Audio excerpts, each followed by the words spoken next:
You have to wonder if they have a schedule for these things, don't you? Just when the palace seems to be getting on with the job, head down, dignity intact, we get a new video from California that screams for attention. And this one, well, this one is different. By now you've probably seen the footage circulating since the 12th of February. It's Prince Harry standing in front of a room full of grieving parents, people who have lost their children to the darkest corners of social media, to suicide, to bullying, and he is weeping. He is fighting back tears, his voice cracking as he tells them, "None of you should be here." It's a powerful image, isn't it? On the surface, it's the heartbreaking sight of a father empathizing with the worst pain imaginable. But look a little closer, listen a little harder to what was actually said, and the story starts to shift. Because while the tears were flowing, the narrative, as it always seems to do with the Sussexes, somehow circled back to him. And that is where the real heat is coming from today. While Harry is crying on camera, back in London, a very different kind of meeting is reportedly taking place. One that involves a locked door and a set of keys held firmly by his brother and aunt. The contrast couldn't be sharper. One side is selling emotion, and the other is handling business. Hello everyone, and welcome back. We have a lot to get through today because the last 24 hours have been absolutely chaotic in the world of royal watchers. We're talking about that viral video, the specific words Harry used that have people raising their eyebrows, and the absolute firestorm of gossip coming out of Montecito about Meghan's reaction to the latest news from London. We're going to break down why this specific speech has rubbed so many people the wrong way. And then we are going to get into the really juicy stuff. The reports that the door to the palace hasn't just been closed, it's been bolted shut by the men in gray suits, and more importantly, by his own family. Let's start with the video itself. It dropped on February 12th, and it immediately went viral.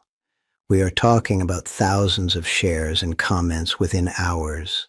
The setting is intimate. The mood is heavy.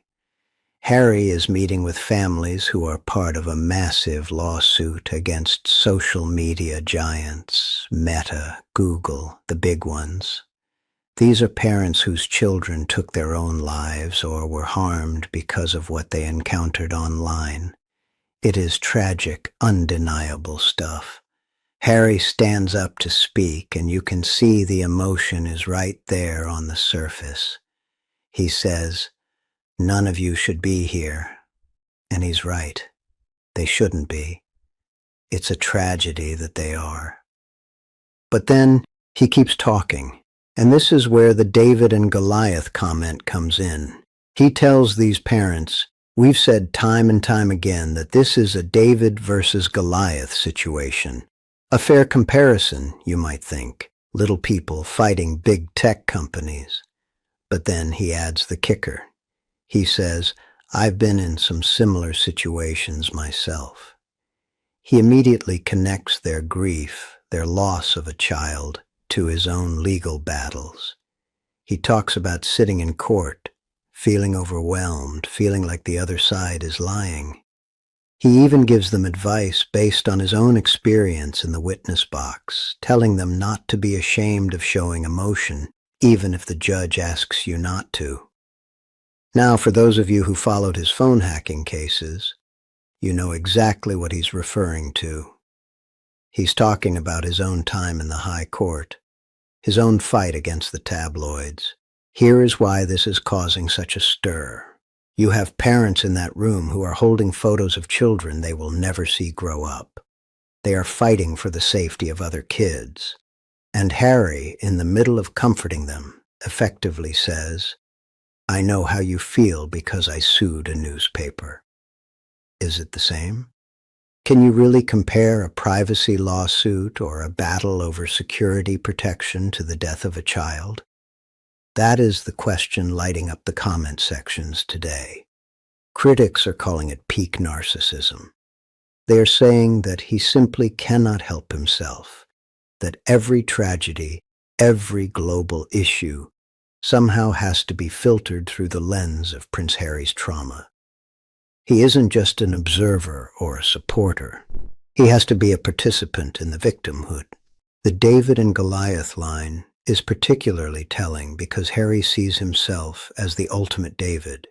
He sees himself as the lone warrior fighting the media giants, fighting the institution, fighting the government for his security. But when you are a prince of the blood, inheriting millions, living in a Montecito mansion, are you really David? Or are you just another Goliath with a better PR team? The other thing people are picking up on is the performance aspect.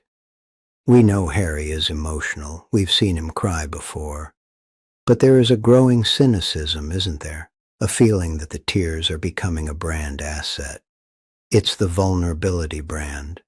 It sharply contrasts with the stiff upper lip of the family he left behind. And that is a deliberate choice. He is signaling to the American audience, look at me, I feel things. I am not cold like them. But does it land? When you look at the comments on this video, and I've been scrolling through hundreds of them, the sentiment is split. Yes, there is sympathy. People feel for the parents. But for Harry, there is a lot of exhaustion. People are tired of the lecture. They are tired of the constant reminders of his own legal woes. Read the room, Harry, one comment said. This isn't about your phone hacking case. It's about dead children. That's harsh, but it's the reality of how this is being received by a large chunk of the public. And let's talk about the judge comment. Even if the judge asks you not to show emotion, that is a very specific dig. He is still bitter about his treatment in the UK courts. He is still angry that he wasn't treated with the deference he thinks he deserves. By projecting that onto these parents, he's using their trauma to score a point against the British legal system. It's subtle, but it's there. He is recruiting them into his war.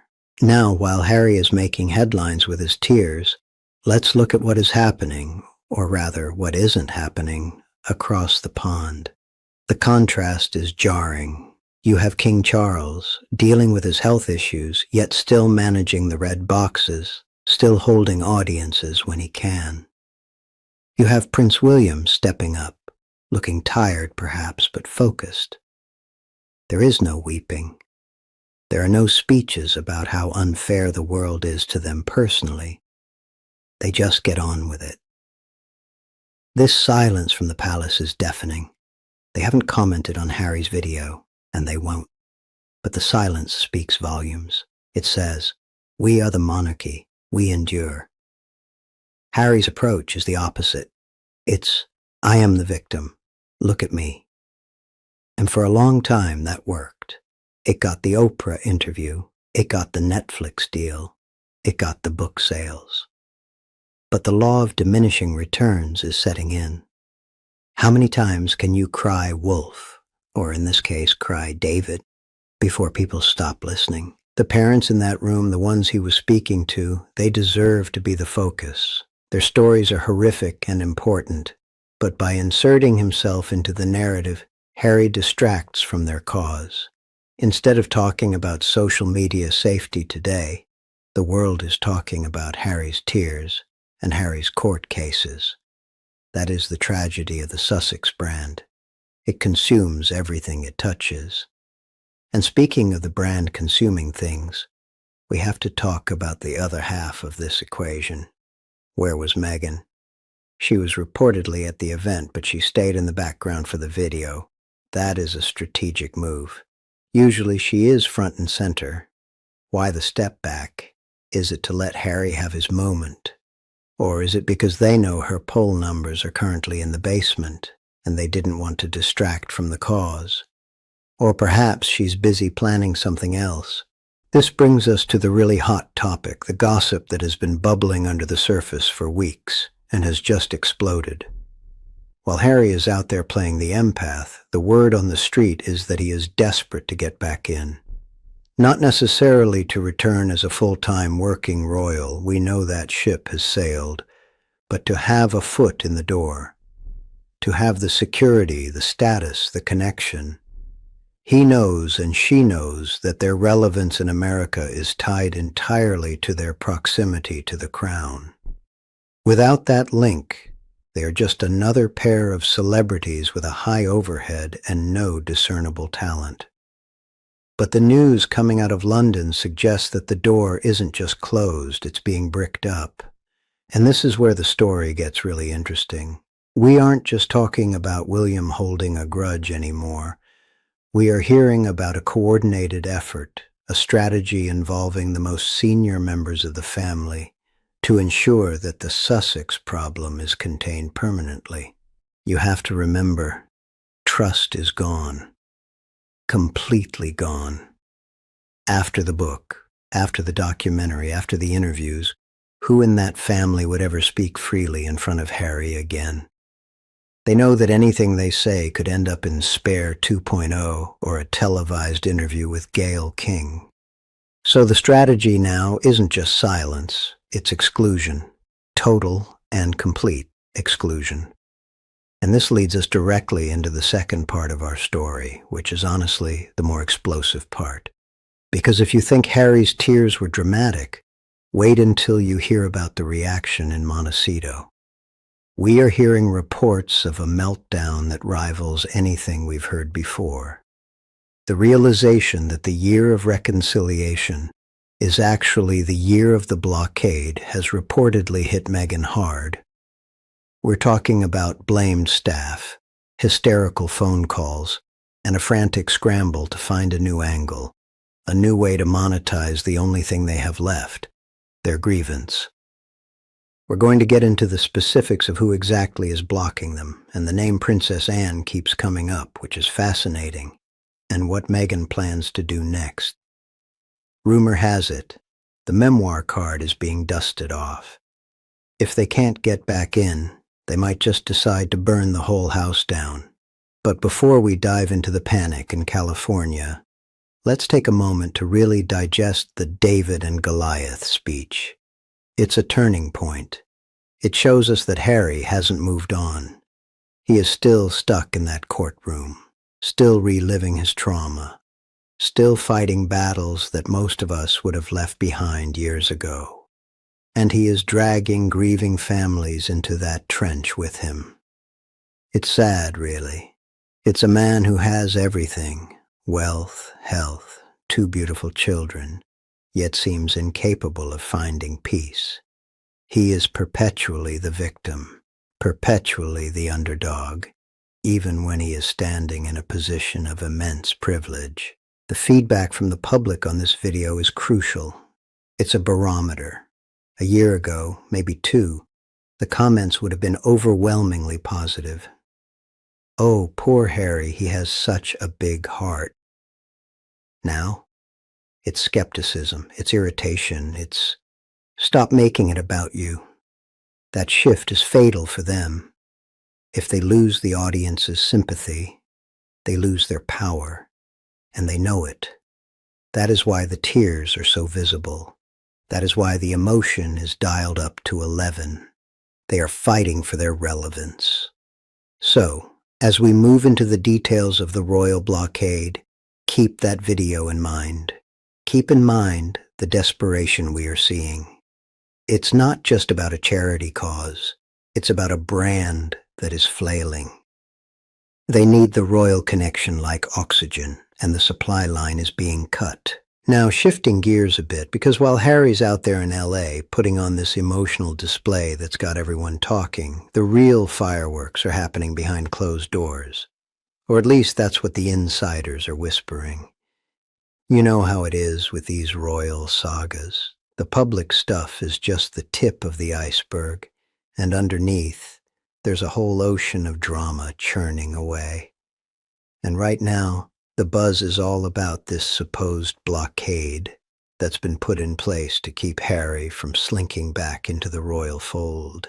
It's not just idle chatter anymore.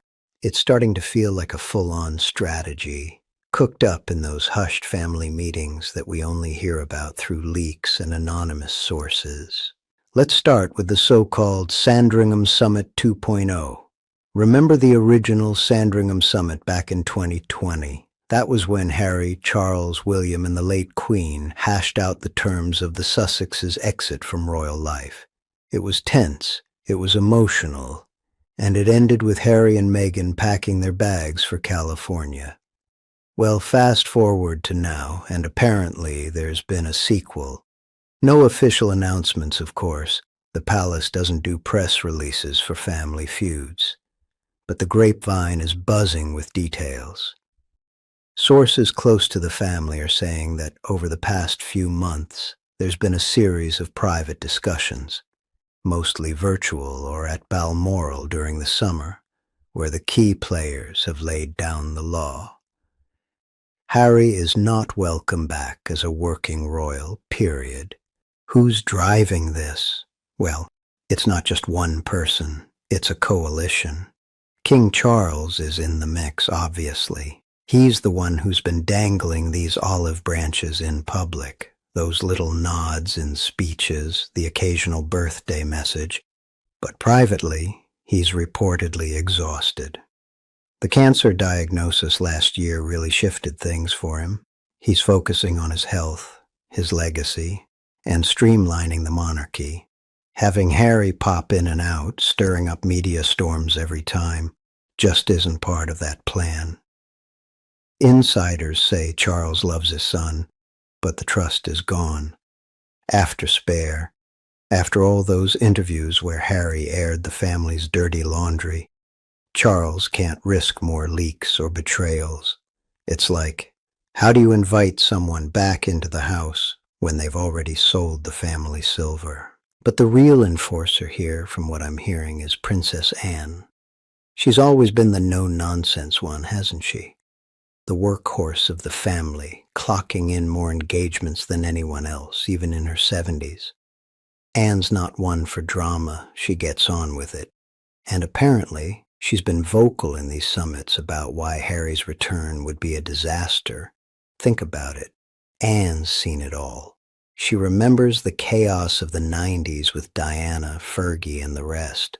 She knows that bringing Harry back, even part-time, would open the floodgates to more tabloid frenzy, more questions about Meghan's role, more distractions from the actual work.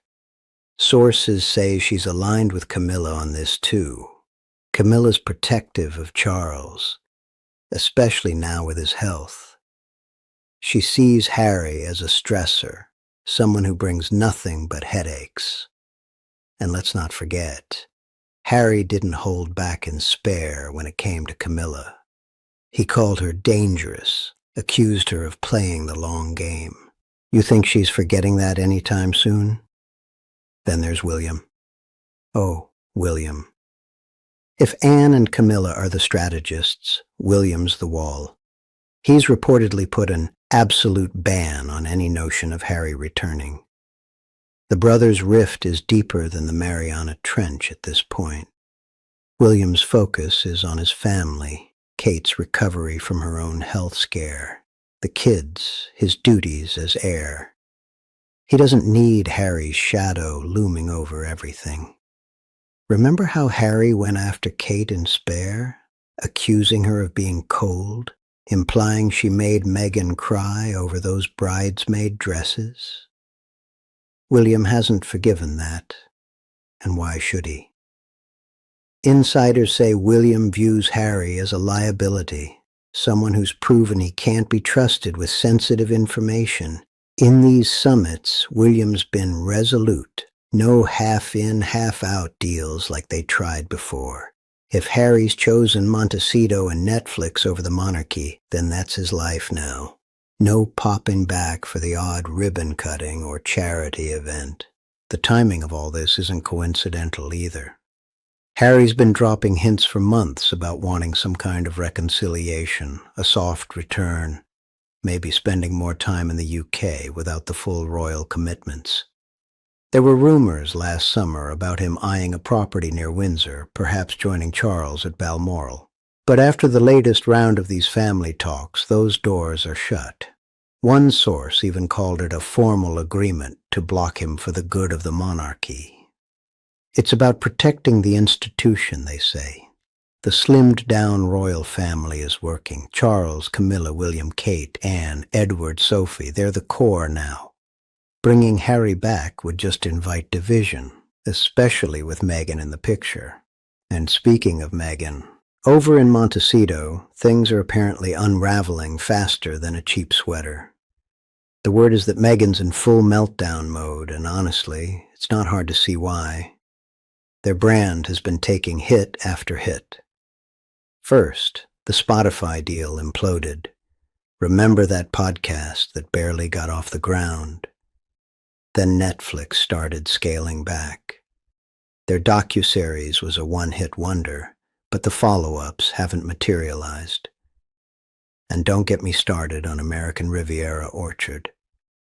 That lifestyle brand launched with such fanfare. Jams sent to influencers, hints of rosé wine and home goods. But where is it now? Stuck in trademark hell, with no products on shelves, no real launches. It's like she announced a party and forgot to send the invitations. Sources say the administrative screw-ups have been endless and the money isn't flowing like it used to. Meghan's reportedly blaming everyone but herself. Staff turnover has been a nightmare. Their chief U.S. publicist quit after just 10 months, and their longest-serving aide at Archewell stepped down right after a big rebrand. Insiders are whispering that she's tough to work for, that the Duchess, difficult nickname from her palace days, has followed her across the Atlantic. But now, with this blockade news trickling out, she's in hysterics. The idea that Harry might want to reconcile with his family without her, that terrifies her. She's seeing her California dream crumbling, and the thought of crawling back to the UK, hat in hand, is her worst nightmare. But here's the kicker. She's allegedly pinning it all on Harry. She's blaming him for everything, one source said. Like, if he hadn't burned those bridges so spectacularly with Spare and the Oprah interview, maybe they'd have options. Maybe the brand deals wouldn't have dried up. Maybe they wouldn't be persona non grata in royal circles. And in her frustration, the rumors are swirling about her next move. A memoir. Oh yes, the nuclear option. Harry's already done his tell-all, raking in millions but torching relationships in the process. Now Meghan's reportedly gagging to unleash her own version, her side of the story. From the palace intrigues to the alleged racism, the tiara tantrums, all of it. Publishers are salivating. It could be another bombshell. But Harry's blocking it with everything he's got. He knows another book would be the final nail in the coffin for any reconciliation. He's desperate to mend fences with Charles and William, especially after Charles's health scare. Sources say he's been making quiet overtures, phone calls, messages, but the family isn't biting while that security lawsuit hangs over everything. Harry's fighting the UK government for better protection, claiming it's unsafe for him and the family to visit without it. Charles is caught in the middle. He can't intervene without legal risks, and Harry's refusal to drop the case is just widening the gap. Meghan, though? She sees the memoir as liberation, a way to cash in and control the narrative. But Harry's pushing back hard, fearing it'll destroy what's left of his ties to the family. It's causing major tension between them, apparently. She's in meltdown over the staff exits, the brand flops, the blockade, everything.